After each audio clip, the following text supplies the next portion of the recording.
All right, time to look at some bridges and precursors to bridges, which is, I love the pelvic tilt. So starting on your back, knees bent, your heels are not too close, but certainly not too far where the hamstrings will kick in.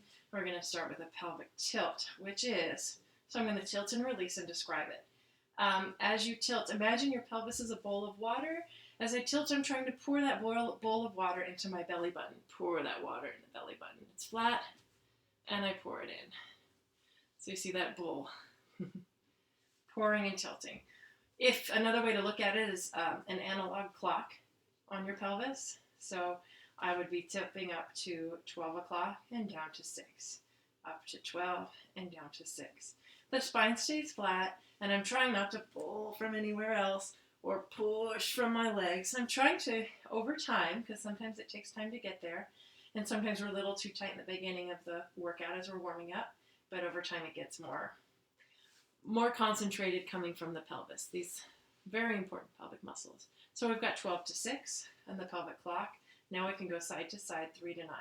Now if you're stiff, this is a hard thing to do. A lot of people I see hike the hips up sideways.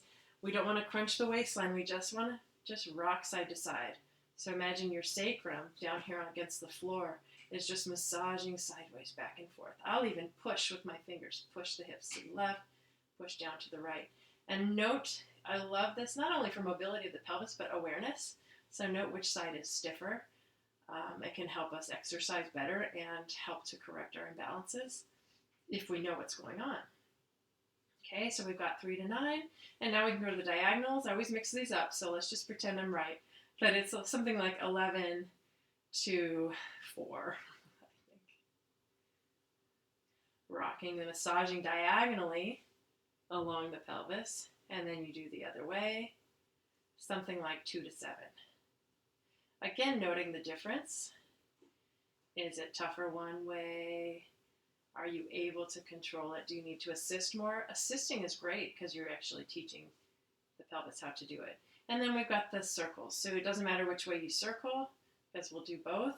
So again, imagining your pelvis is a bowl, and you're trying to rock along all edges of that bowl. And this should feel good on the pelvis, on the sacrum.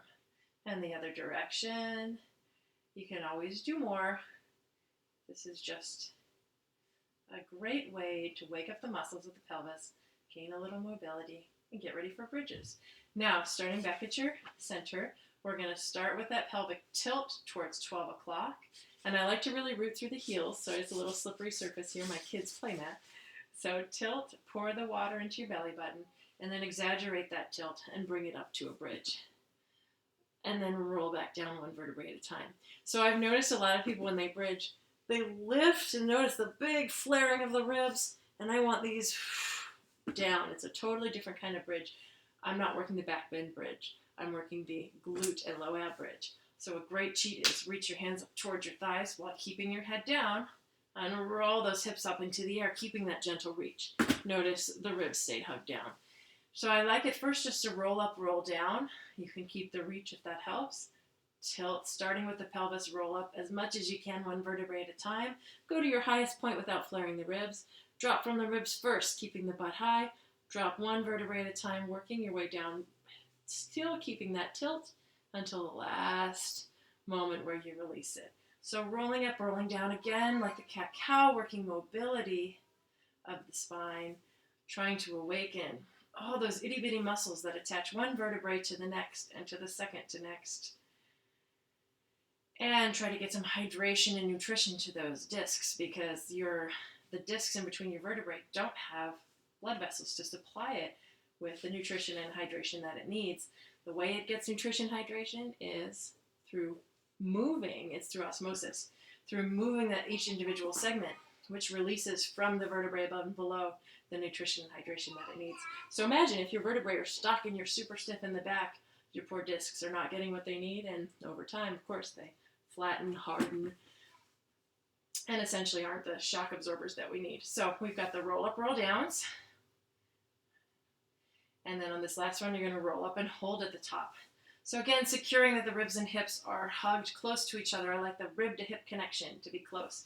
Then checking if the hips are level. Are they tilted? Are they hiked? I like to kind of pull length and then check the level. If we had a level across our hips, that's what would be ideal. Ribs are down, so we're holding here. Now we just pulse the buttocks. So we don't really fully release. Pulsing means little continuous squeezes. The weight's in the heels, and I just squeeze, squeeze, squeeze 100%, 105%, 110%, 115%. I'm not fully releasing because typically when you fully release, if you peak, we tend to kind of slip into the low back. So anytime you start to feel your low back, you come down, reset, rib to hip connection, level hips, and pulse again. What I want you to feel is a burn in those buns. And I want you to squeeze until you feel that burn. Some people don't even feel their glutes in it because their hips, hip flexors, everything are so tight. So you really have to counter that. And we're trying to recruit more and more and more muscle fibers of the glutes. If you can't feel your glutes and can't even mentally force them to fire, poke them, even if you can, poke them anyway.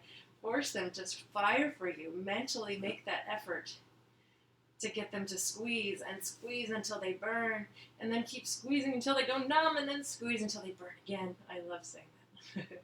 Squeeze, squeeze, squeeze, squeeze. And then how many? It's a very individual thing. Even though I'll suggest numbers, what I truly believe is that I want you to feel a burn in the intended muscle group. Here we're looking for glutes. We're looking for the glutes to burn while you feel a gentle low ab hug and contraction. And then roll down. A burn for the last 3 to 5 reps. So we've got those. Now we're going to do one of my absolute favorites, which is a marching bridge. So you roll up the same way. You can do the hand reach, roll up. Now I want you to take all your fingers and stab those side abs or get into those obliques. And then contract those abs and feel them turn on. Then you're going to lift your right foot an inch without moving your hips. Place it down gently. And then lift your left foot an inch without moving your hips. And alternate. So what are we feeling here? I'm feeling with my fingers these side abs really turn on. Left side when my right lifts. Right side when my left lifts. I'm trying not to do a shimmy shake when I lift my hips. A lot of times it's hard to tell. So once you get these abs turned on, grab the hips and see what's going on. Am I doing a little merengue? Or am I able to keep my hips level? Regardless, assist them a little bit. Because sometimes we think we're level and we don't realize. I'm sure you can see better than I can, but my hands here really help. So let me know that when I change directions, that's when we tend to be the least stable, is when I set the foot down and go to the next foot. Change of directions tends to be our least stable point. So that's when we focus the most. Set the foot down, engage that glute, lift the other.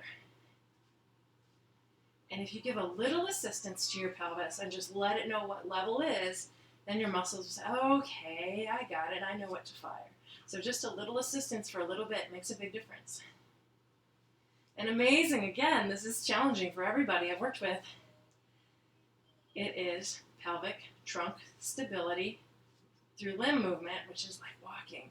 But we can make ourselves more stable and balanced and more engaged in the core when we walk. Imagine each step will be more supported, more core firing, maybe less detrimental and back pain inducing. Okay, so I like to do about 10 each side. I don't like to overdo numbers on these because it's too easy to slip into the back. And then roll down. So anytime after doing something that might be an open hip, you might want to counter with a hug the knees to the hip position. Counter with the opposite motion.